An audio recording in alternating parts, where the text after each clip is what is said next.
Mimi nasema kama Musalia, mimi nimekuwa kwa siasa kwa muda mrefu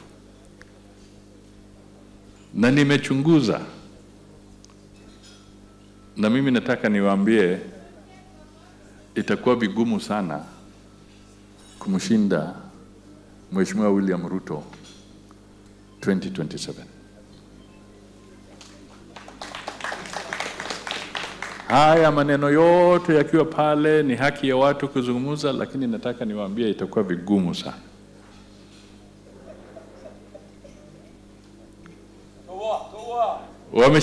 Wameshikana kwa serikali ya broad based. Ati sasa utaenda huko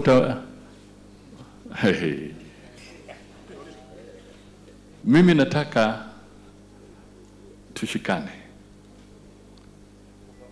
tufanye kazi pamoja, tuvuke vizuri, tuwe na proper resource allocation kwa bunge letu ili kila sehemu ya taifa letu ipate haki vizuri. This is that opportunity. Unajua kuwa na bunge ambayo uko na majority na enough members of parliament ambao mnaweza shape agenda ya taifa, it is not easy.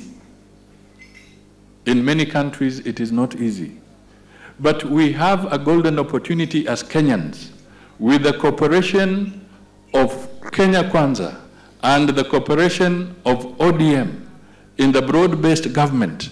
We have the greatest opportunity in a long time for us to correct and shape the agenda of this country for the better for many years to come. Let us take full advantage of it. Let us do it. So, we are here. Eid Mubarak. Tumeona mchezo, sometimes people think it's a game. My dear brothers and sisters, it's not a game. Tuambie watoto wetu, it is not a game. Baya akiingia university akifundisha, vijana wetu wakienda kwa university, saa zingine wanasema tunataka tuonje fujo kidogo ndio tujue fujo iko vipi.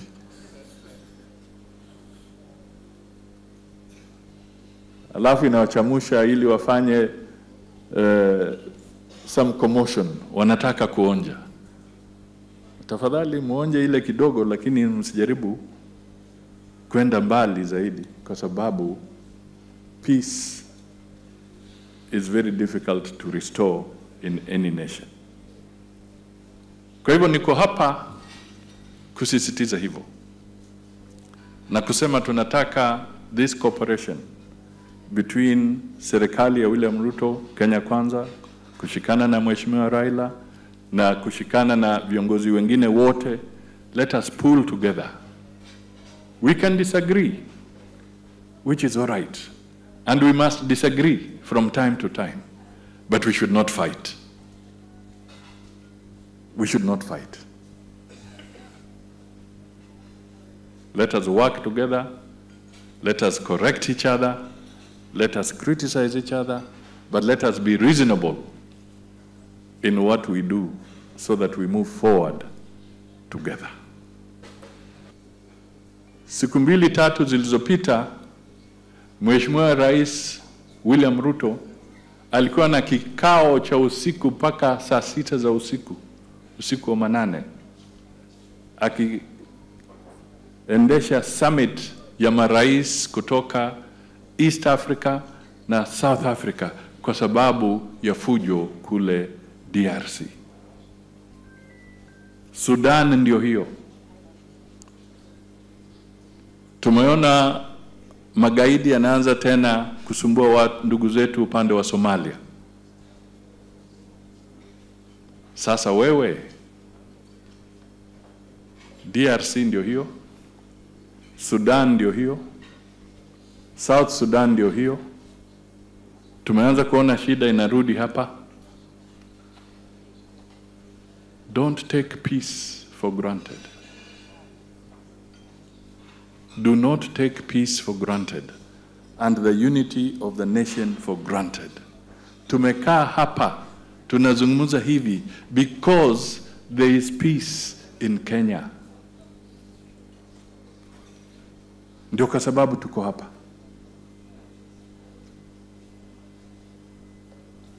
Kule Sudan, Vice President amewekwa under house arrest.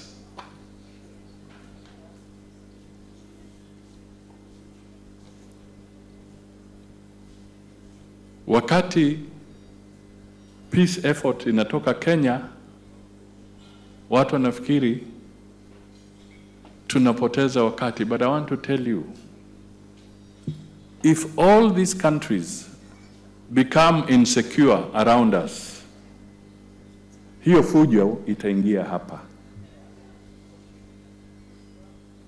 Kwa hivyo jukumu la Mheshimiwa Rais ni kwamba ikiwezekana tuzime hiyo fujo ikiwa nyumbani kule, isifike hapa.